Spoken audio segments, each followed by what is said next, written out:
عثر العلماء على هذا التفجير في عام 1965 في مطبخ حمورابي. لقد كان مطبخه على الطراز الأوروبي. اكتشف العلماء أن هذا التفجير قد صنع في الصين. هذا دليل على دخول البضاعة الصينية في حضارة بابل التاريخية. لكن هناك أمور أخرى تتعلق في هذا التفجير.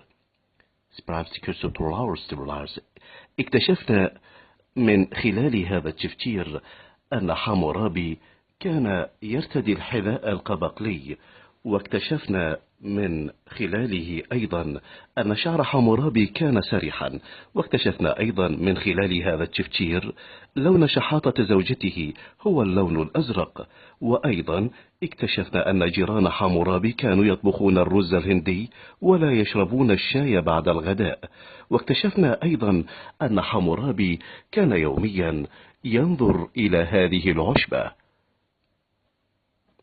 إنه تفجير عجيب حقا، بل إنه غريب أيضا.